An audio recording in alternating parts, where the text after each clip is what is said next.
Hi student, अब हम जो हमारा सेकंड प्रश्न है उसको देखेंगे। वो क्या कह रहा है हमें कि 4s² माइनस का 4s प्लस 1। तो इसके जीरोस कैसे निकालेंगे अपन। अब देखो ये क्वेश्चन का आप ज़रा ढंग से देखो।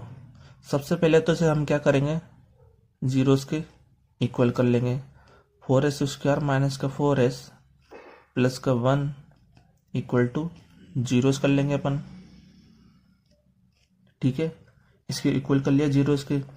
अब आप देखो जरा ध्यान से, जो हमारा 4 है उसे हम कैसे लिख सकते हैं। उसे मैं ऐसे भी लिख सकता हूँ ना, देखो 2s का स्क्वायर माइनस का 4s प्लस का 1, कुछ ऐसे लिखा ना मैंने से। अब जरा ध्यान दो इस पर। आपने एक फॉर्मूला देखा होगा कि a प्लस बी का होल स्क्वायर, वो ये किसके इक्वल होता है, a² प्लस का b² प्लस का 2ab। अब देखो ये भी कुछ इस तरीके का जाना माना सा दिख रहा है अपन को। देखो जरा ढंग से। अब देखो यहाँ पर हमारे पास a² तो आ गया। अब जरा मैं देखता हूँ कि मैं जो हमारे पास जो b है उस b है b² है, तो जो हमारे पास जो b है उसे मैं 1 मान सकता हूँ ना। ऐसे भी लिख सकता हूँ, देखो मैं कि 2s² प्लस का 1 स्क्वायर प्लस। अब देखो आगे मैं क्या करता हूँ। अब देखो 2 तो मेरे पास है ही, ठीक है। ए मेरे पास कितना है, 1 है, क्योंकि मैंने सॉरी जो हमारे पास ए है वो कितना है, 2s है, क्योंकि ए का क्या कर रखा है मैंने, ए का स्क्वायर कर रखा है। तो ये जो हमारे पास जो वैल्यू है 2s, उसका भी क्या कर रखा है मैंने, स्क्वायर कर रखा है। तो ये जो वैल्यू है स्क्वायर के अंदर, वो कौन सी वैल्यू है, ए की वैल्यू है। तो इसे मैंने एज इट इज लिख दिया, ऐसे लिख दिया। ठीक है, अब देखो बी की वैल्यू कितनी है, जो हमारे पास जो बी है, बी स्क्वायर है, तो जो स्क्वायर है जो बी का, उसमें जो बी की वैल्यू उसे मैंने क्या माना है, 1 माना है ना। ये देखो यहाँ पे, तो मैं इसे ऐसे लिख सकता हूँ ना, 1।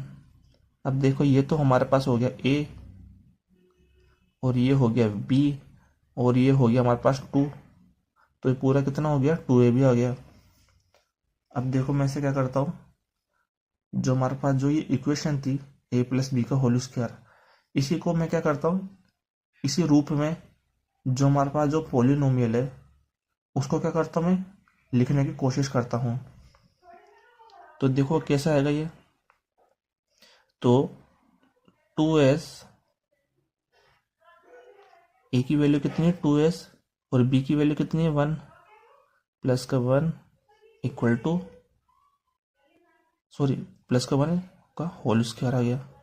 और इसी को मैंने क्या किया, इक्वल 0 कर दिया, क्योंकि ये पॉलिनोमियल था पहले। इस पॉलिनोमियल को इक्वेशन बनाने के लिए क्या करना पड़ेगा, 0 के इक्वल करना पड़ेगा। और इसको मैंने a प्लस बी स्क्वायर से क्या किया, a प्लस बी स्क्वायर है उसकी फॉर्म में से लिख दिया मैंने। तो एक ये कुछ ऐसा आ गया। ठीक है, अब देखो मैं क्या करता हूँ उसका, मैं से ऐसे भी लिख सकता हूँ ना, 2s प्लस 1, 2s प्लस 1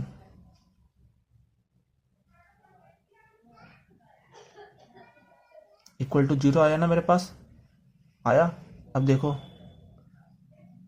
मेरे पास जो हमारे पास जो हमारे पास जो फैक्टर आए हैं इस पोलिनोमियल के, तो उसको क्या कर रहा हूँ मैंने, अब एक एक की वैल्यू अब क्या करूँगा, मैं से निकालूंगा, क्योंकि हमें क्या चाहिए, 0 चाहिए।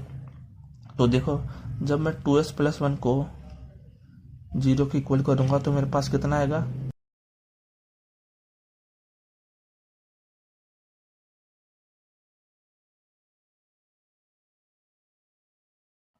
ये आया। अब देखो मैं इसे कैसे लिखता हूँ, s इक्वल टू माइनस का 1/2, ये आया। और यही कि ऐसी की ऐसी वैल्यू किसकी आएगी, एक और इसकी भी आएगी, ठीक है, -1/2। तो ये दो हमारे पास क्या आ गया, जीरोज आ गए। तो हमारे पास यहाँ पर क्या है कि एल्फा इक्वल टू -1/2, और मैंने मान लिया कि बीटा भी क्या है, -1/2 ही है, ठीक है। ये दो वैल्यू आ गए हमारे पास, -1/2 और -1/2। अब देखो, जब मैं इन दोनों को जोड़ूंगा, क्योंकि जो हमारे पास जो फर्स्ट है, जो हमारे पास जो कोफिशिएंट एंड जो जीरोस होते हैं, उनमें रिलेशनशिप बताने के लिए जो हमारे पास जो फर्स्ट फॉर्मूला क्या होता है, अल्फा प्लस बीटा होता है। इन दोनों को जोड़ूंगा तो मेरे पास कितना आएगा, -1/2 -1/2 इक्वल टू, और कोफिशिएंट कितना है एक्स का, यहाँ पर देखो, यहाँ पर एक्स था तो यहाँ पर कितना है, एस है। एस का कोफिशिएंट कितना है, -4 है,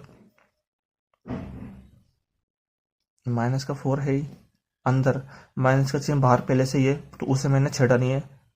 जो अंदर जो मैंने माना है वो कितना है, -4 अपॉन अपॉन। अब देखो ए कितना है,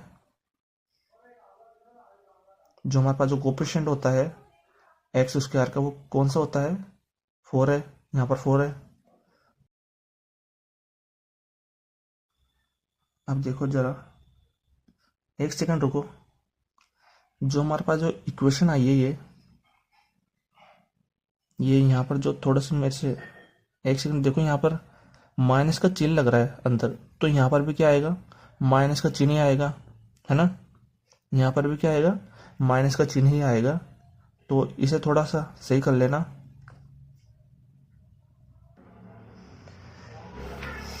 ठीक है बच्चों, यहाँ पर माइनस का चिन्ह कर लेना, सॉरी थोड़ी सी गलती होगी, तो यहाँ पर माइनस का चिन्ह लगा लेना आप। और जब हम इसे देखो, इसे हम कैसे लिख सकते हैं, दो इक्वल फॉर्म में लिख सकते हैं, दो फैक्टर में, और 2s - 1 इक्वल टू 0 कर लेंगे, और -1 यहाँ पर जाएगा तो क्या हो जाएगा, प्लस का हो जाएगा, और s इक्वल टू कितना आ जाएगा, प्लस का 1/2, प्लस का 1/2 आ जाएगा, ठीक है। अब देखो, तो हमारे पास जो एल्फा या फर्स्ट जीरो वो कितना है, 1/2, और बीटा भी कितना है, 1/2 हो गया। और जो हमारे पास जो फर्स्ट फॉर्मूला होता है जीरोस एंड कोफिशिएंट में रिलेशनशिप बताने के लिए, उसे यूज किया मैंने। तो alpha 1/2 plus beta 1/2 equal to, अब देखो यहाँ पर कोफिशिएंट ऑफ एक्स कितना था, -4 था, तो मैंने -4 लिख दिया, बाहर माइनस का चिन्ह था ही, अपॉन, और एक्स स्क्वायर की वैल्यू कितनी थी, उसके कोफिशिएंट की, या एस स्क्वायर का जो कोफिशिएंट है वो कितना है, 4 है। तो यहाँ से कितना आ गया, 1/2 प्लस 1/2 इक्वल टू, जब अपन इसे जोड़ेंगे तो वो कितना आ जाएगा, 1 आ जाएगा, इक्वल टू, यहाँ से माइनस माइनस प्लस हो जाएगा, और 4/4 करेंगे तो कितना आ जाएगा, 1 आ जाएगा, 1 इक्वल टू 1। तो हमारे फर्स्ट कंडीशन इसकी सेटिस्फाई हो गई है। अब देखो हमें क्या करना है, जो हमारे पास जो जीरोज है उनको क्या करना है, मल्टीप्लाई करना है। तो देखिए मैं क्या करता हूँ, अब देखिए, जो हमारे पास जो सेकंड है, सेकंड में देखो हमारे पास क्या दे रखा, जो इसे मैं लिख लेता हूँ, देखो ये हमारी फर्स्ट कंडीशन है, ये सेकंड कंडीशन है।